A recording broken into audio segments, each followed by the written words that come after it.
Promoting atheism. A new State Department program offers money to atheist and humanist groups. How Republican lawmakers are responding. Papal interview. What the Holy Father is saying about issues ranging from abortion to the Vatican deal with China. Developing leaders. Learn more about a new program for religious sisters. And Faith and the Fourth. A convent in New York State celebrates Independence Day. On EWTN News Nightly for Tuesday, July 5th, 2022.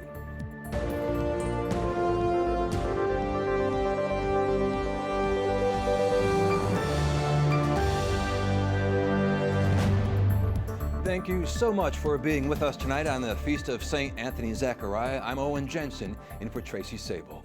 Well, there's new developments tonight in the deadly shooting at a 4th of July parade yesterday outside of Chicago. The attack left 7 people dead and wounded dozens of others. Police say the gunman fired more than 70 rounds in Highland Park, Illinois, just north of Chicago. He also initially evaded police by leaving the scene dressed as a woman. A 21-year-old is in custody now. Police have not released a motive. Pope Francis says he is praying for the victims and their families. He also called for people to reject all violence. The Biden administration is giving millions of dollars to international organizations committed to the practice and spread of atheism and humanism. Congressional Republicans are not happy about it, and they've written a letter demanding answers. Capitol Hill correspondent Eric Rosales reports. Eric.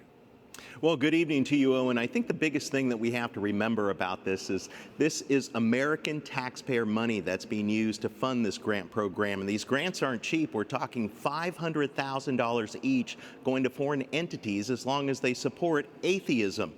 The program is now being challenged by Republican candidates. We have some State Department employee wants to go out on his own time and pamphlet promoting that there is no God. He is free to do that. But we are doing this in the name of the United States of America. Wisconsin Republican Congressman Glenn Grothman is one of more than a dozen Republicans who wrote a letter to President Biden and Secretary of State Antony Blinken, stating $500,000 grants that promote atheism by the U.S. State Department are illegal. Representative Grothman and his colleagues wrote that, quote, "It is one thing for the department to be tolerant and respectful of a wide range of belief systems. It is quite another for the United States government to work actively to empower atheists, humanists, non-practicing, and non-affiliated in public decision-making. Any such program for any religious identifiable group in the United States would be unconstitutional." What are the forefathers, such a deeply religious bunch, thinking if they saw that our wonderful country would evolve into a country in which we are using our financial resources to promote atheism around the world? According to the official notice, the funding provided by the Biden administration to the organization selected by the department are used to support building networks and advocacy groups for atheists, namely in South Central Asia and in the Middle East, North Africa. Republicans say the controversy has intensified after the Biden administration has been called out for flying a Black Lives Matter flag at the U.S. Embassy in Germany and a same-sex pride flag at the U.S. Vatican City Embassy. Across the board, the Democratic Party has become the party of really Christian hatred. If Republicans do take control of the House after the November election, the Republican Study Committee budget has already proposed banning these types of funds from going to the State Department to be able to fund these types of programs along with critical race theory. At the Capitol, Eric Rosales, EWTN News Nightly. Eric, thank you very much. A Catholic church was vandalized over the weekend in Wisconsin. A suspect spray-painted pro-abortion graffiti at St. Bernard Church in Madison. Police are investigating. The church's pastor says he is saddened by the attack, adding that vandalism does not solve issues. Well, abortions are no longer available in Texas. Clinics there are shutting down abortion services following an order Friday night from the state's highest court. The Republican Attorney General there in Texas calls it a victory for pro-lifers. President Joe Biden claims America is backsliding and liberty is under assault. He made the comments during the 4th of July party at the White House just 10 days after the U.S. Supreme Court overturned Roe v. Wade. In recent days, there's been reason to think that this country is moving backward, that freedom is being reduced, that rights we assumed were protected are no longer. A reminder that we remain in an ongoing battle for the soul of America.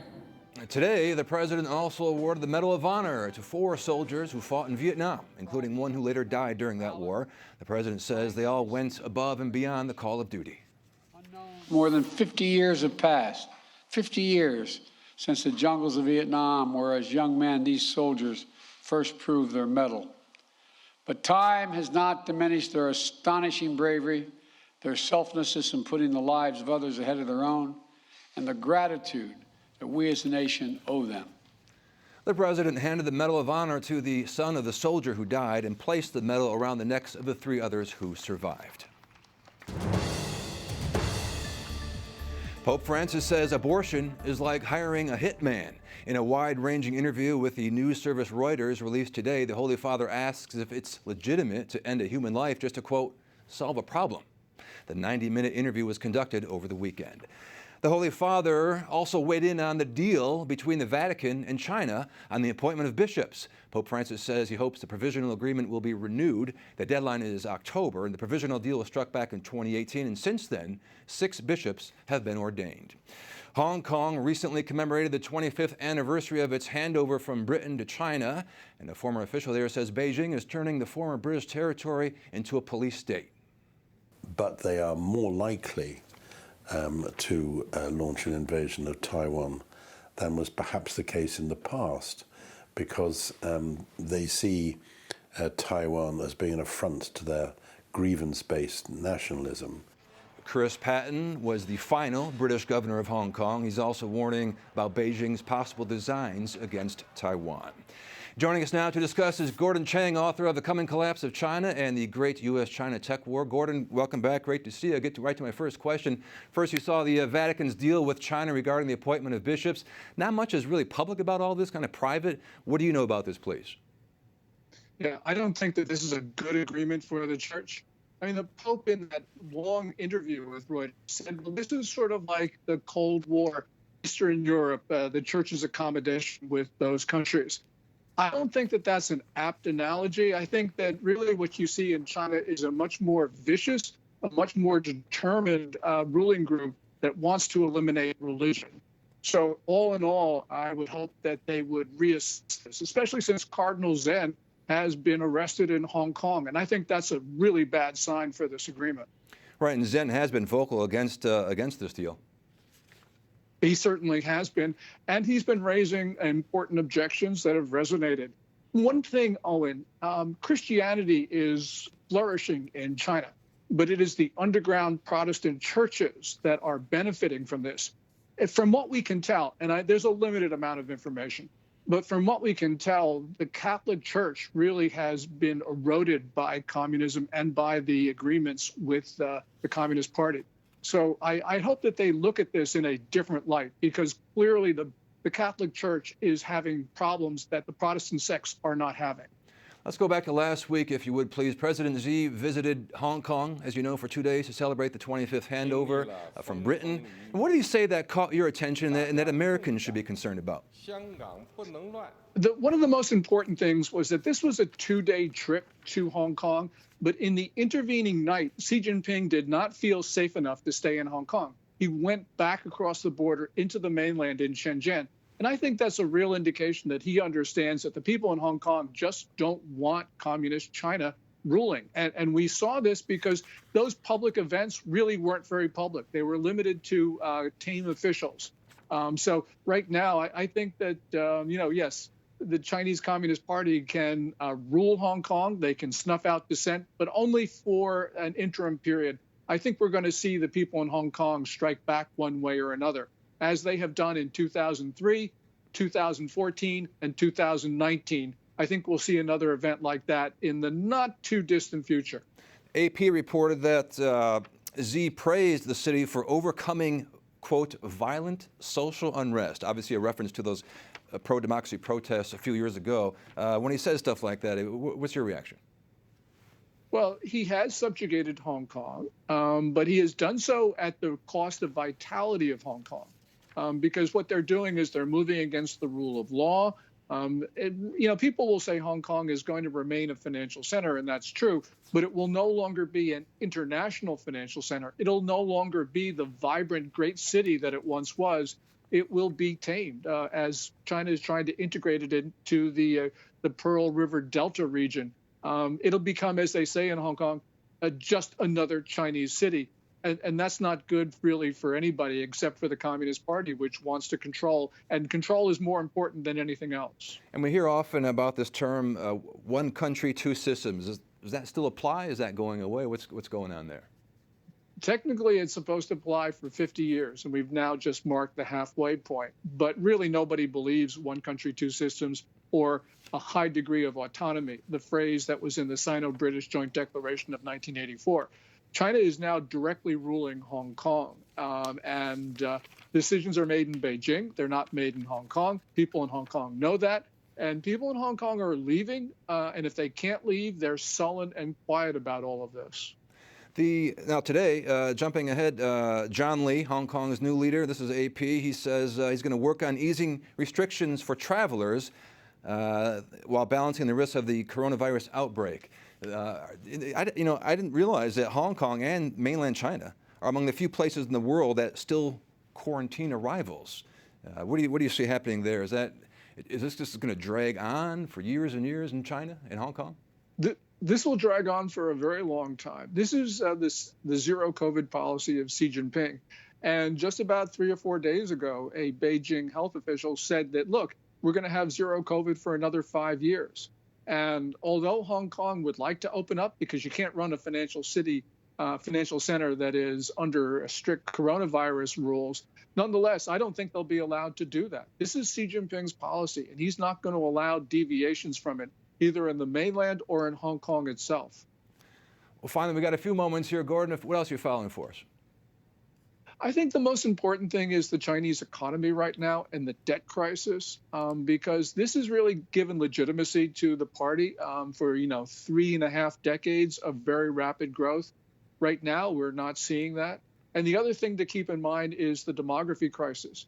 China right now, which is 4 billion people, could very well be no more than 500 million people by the turn of the century. That's what extreme population policies have done. And, this is just, we talk about pro-life in the United States. In China, this is the result of what happens when a government decides it's going to intervene in the most private decisions of people. That is incredible. It could drop from 1.3 billion down to 500 million in maybe 80 or so years from now. That's right. Wow. Everyone is projecting a very sharp decline, probably the sharpest decline in history in the absence of war or disease. People can argue whether it's 500 or 600 million, but it's going to be very, very low. And no society has ever done this before. We don't know how China will handle this. Incredible. Fascinating stuff. Gordon, thank you very much for your time as always. Good. And we'll see you soon. Thank you, Owen. Coming up, political tides, how shifts in voter registration might preview who is going to win the midterm elections.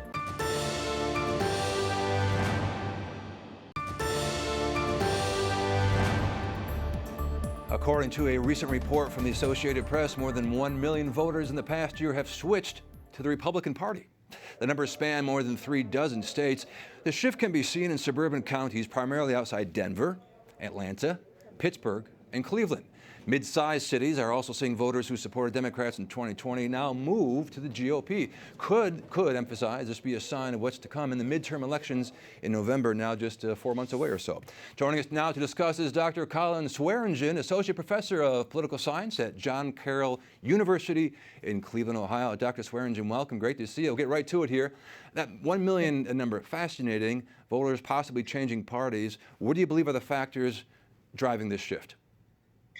Yeah, I think there are a lot of things that could be influencing it. Number one is probably going to be the economy, inflation, and jobs. Of course, there's a cloud kind of emerging over the economy for the country in terms of potential for a recession. And so as voters are digesting this information, I know personally paying for gas, paying more for food, that's having a huge effect, I think, on how people are viewing the administration and potentially their voter registration. Is this sort of thing unusual? I've been covering politics, for a couple decades now, and shifts this. It don't come along too often. Shifts this big, or am I missing the boat here? Well, I mean, shifts do occur, but keep in mind that these numbers are national numbers, but a lot of the elections take place at the state level. So it's going to be interesting to see just where these results are going to be come November as the shifts take place. And yeah, there have been shifts going on, but you know what? Really, over the last 20 years, we've seen a huge change in voter results, especially in rural and exurban counties moving Republican and some urban areas moving Democratic. So these shifts occur, but this shift is unique. This shift is different from what we've seen maybe the 20 years at the end of the 1900s. Well, of course, we saw what happened in Virginia not too long ago with Youngkin getting elected. And for sure, it was thought Democrats would win that race, the governor's race. Youngkin comes out on top. Let me get to, well, Roe v. Wade. With that being dumped by the Supreme Court, there are some predictions that this will motivate Democrats or pro-abortion supporters to head to the polls in November. Your take on that? It's possible. You know, one of the things that's interesting is every time we have a midterm election or even a presidential election, there are events that happen throughout the year that people speculate could make a difference in November. I think one of the things to keep in mind is that, you know, we are fresh off of that decision. It's only a week old and people are still reacting to it. Whether or not that's going to be a huge issue is, I think, a little in doubt come November. But I will add this. Because abortion is one of the main social issues facing the country, it's been a huge issue at the forefront of many voters' minds over the last 50 years. If there was one social issue that could maybe affect things in November, this is it. So I'm skeptical that it's going to make a huge difference in November, but it could. It's one of those issues that I think we need to study a little bit more. Do Republicans take control of Congress in November? Great question. I think right now it's better. They have better chances of taking back the House than they do the Senate. I almost think it's a reverse of 2018. If you recall, 4 years ago, Democrats took back the House, but Republicans gained a couple of seats in the Senate. A couple things are going to matter. One, candidate quality and the ability for some of the Republican challengers to raise enough money and effectively attack their Democratic incumbent opponents. And whether or not Democrats can play enough defense in their turf in some of the key Senate races like Arizona, like Georgia, swing states now. But if Democrats can play well, they have a chance of holding the Senate. But I think the House, much more likely to go to the Republicans. And real quickly, the main race you're watching, with the close one, or the one everyone should keep their eye on? Yeah, I mean, I'm really excited for a couple of races. One, of course, in Georgia. But another one, I'm really interested to see what happens in Florida, because right now you've got a couple of Republican candidates, Marco Rubio in the Senate and Ron DeSantis in the governor's race. They're running for re-election, and how well they do could portend for a 2024 GOP nomination battle if President Trump does not run. So I'm watching that one as well as Arizona. All right. We've got this all recorded to see if your crystal ball turns out, Dr. Swearingen. I know. Let's see how it goes. All right. Hey, thank you very much for your time today. Appreciate your insights and your observations. Appreciate it very much, and we'll talk to you later. Not a problem. Enjoyed it. Up next, how a convent in New York State celebrated the 4th of July.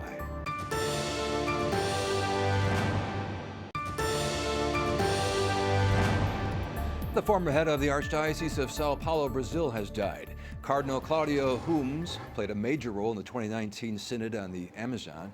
He also was a close friend of Pope Francis. The Franciscan was elevated to cardinal by St. John Paul II back in 1998. He was known as a champion for the poor. Cardinal Humes was 87 years old. An organization of religious sisters from around the world has launched a new initiative. The program is called New Leaders. It comes from the International Union of Superiors General. They represent more than 600,000 religious sisters across the globe. They often work on the front lines, helping the poor, vulnerable, and downtrodden. Joining us now from Los Angeles is Sister Jane Wakahiu, Associate Vice President of Program Operations and Head of Catholic Sisters. Sister Jane, thank you very much for being here today. Please tell us more about this new leadership program and why did you start it now? The New Leaders video that was from the UISG, the International Union of Superior Generals, is kind of raising awareness of the work of the sisters in the periphery. And sisters in the places where they work, they live present with the people. It's about serving others, accompanying others, about listening, about learning, about networking for a purpose. So the leadership for today is not just about telling, it is about being present with the people. And that's what that video was showing, sisters being in different contexts, in different countries, in different regions and continents, being present with the people, among the homeless, among the marginalized, among the people who are migrants, among the very poor in healthcare. I want to read one line, one sentence from your news release I have here in my hand. It says, now UISG wants to channel this grassroots expertise to inform decision makers at every level, focusing on the unique experience of sisters who live among the most affected by poverty, exploitation, and climate change. Can you be more specific on that, please? Yeah, for many years, sisters have remained in the periphery among the most marginalized. But we are trying to bring that information up so that the lawmakers and policy makers can understand that sisters' expertise need to be tapped in those marginal areas to show the work that the sisters are doing among the people and the methodologies they have used by remaining close to the people, that it works and they can tap them to show them how to solve some of those challenging issues in the communities and in the rural areas. In Los Angeles, I was there recently. You talked about homeless people all over the place in Los Angeles. Sad to see a lot of them just wandering around, and obviously drug usage. So the Catholic sisters helping there, how would you take that experience in working with the homeless and helping leaders there improve on that situation? Catholic sisters here, we have the Good Shepherd Center, where the Catholic sisters have been feeding those who are homeless. And, feeding them is good, accompanying them is good, but they at least need to create homes for them. And the Catholic sisters may not have enough resources to be able to create homes for them. This is a responsibility for the government, and that's where the sisters work with the local people or with the government to create a place for this, to help these people, to provide food for these people, but then the government has a responsibility to help end homelessness. So basically, we have sisters who their charism and their mission is providing food and care, accompanying the people and being present to them. We have several congregations that are working with the homeless people, but alone they cannot be able to end the issue of homelessness.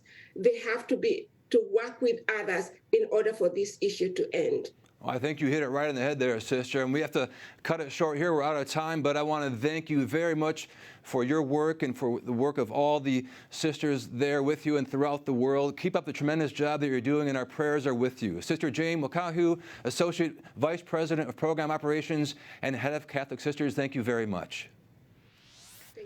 And finally, tonight, communities across the United States celebrated the 4th of July, of course, yesterday. That includes a convent of religious sisters in New York State.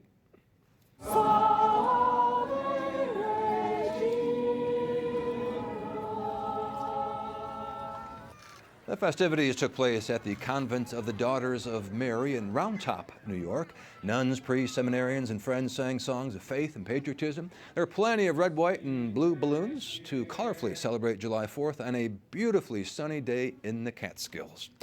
We want to thank you very much for watching tonight. For the entire EWTN News Nightly team, I'm Owen Jensen. We leave you with some of the sights and sounds of the July 4th fireworks in the nation's capital last night. Good night, and God bless.